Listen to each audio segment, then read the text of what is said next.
O mundo sempre foi um local de tormenta, assolado por guerras, por conflitos. E em meio a todo esse caos, a arte surge como um alívio, como expressão humana para projetar sentimentos, seja ruins ou bons. Desde as pinturas rupestres na antiguidade, até as pinturas em telas recentemente, ou até a arte moderna, isso é uma forma do ser humano se expressar para conseguir um certo alívio, um certo hiato em todo esse sofrimento que a humanidade passa desde então. Só que no início do século XX, uma coisa muito interessante aconteceu, principalmente no Ocidente.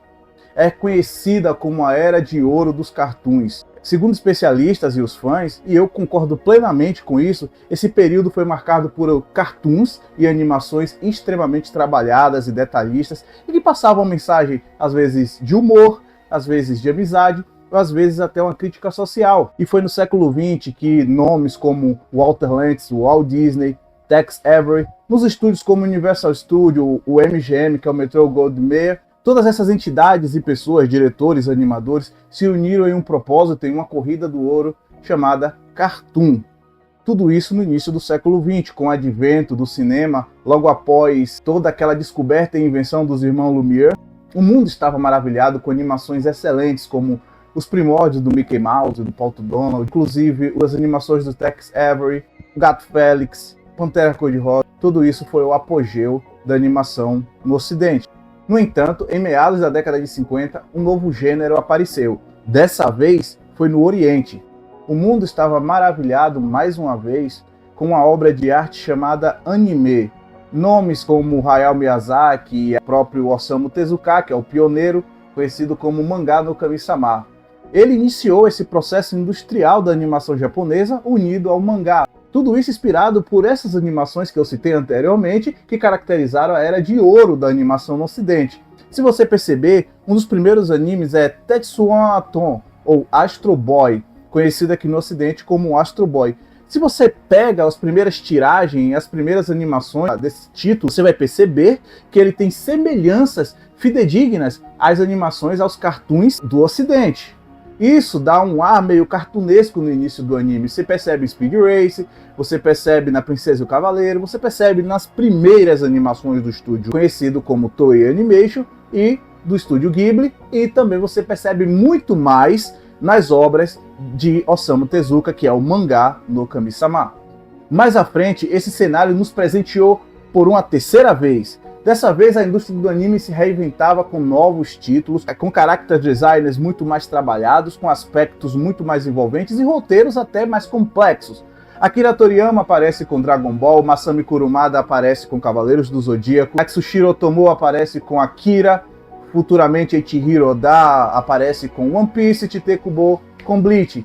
E nós somos presenteados pela terceira wave de animações no mundo e a segunda wave de animações no Japão, caracterizado por animes. Os mangás também estavam bombando naquela época. Na verdade, os estúdios ficam responsáveis pelas animações e os mangakás pelo roteiro e elaboração das artes em mangá.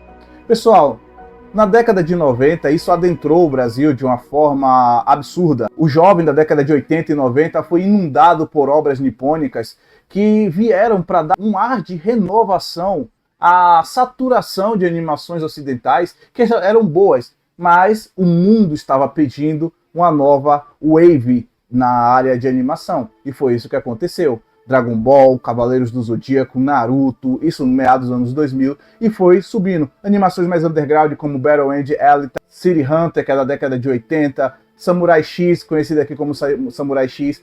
São inúmeras animações. Para as meninas, tivemos Guerreiras Mágicas de Ray-Earth, tivemos Sailor Moon, tivemos Sakura Card Captors.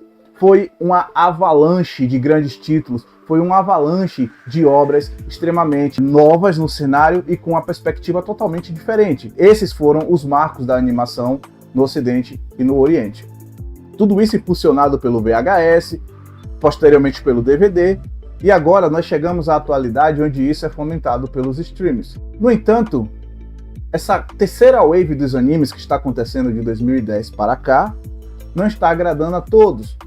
Recheada com alguns títulos de nome, como Attack on Titans, Boku no Hero Academia, entre outros, Jujutsu Kaisen, mas ainda assim não escapa das críticas. Uma dessas críticas que recentemente tem tomado conta dos holofotes é a má produção, a má elaboração da terceira temporada de One Punch Man, que está deixando a desejar, com um dos piores rates da história.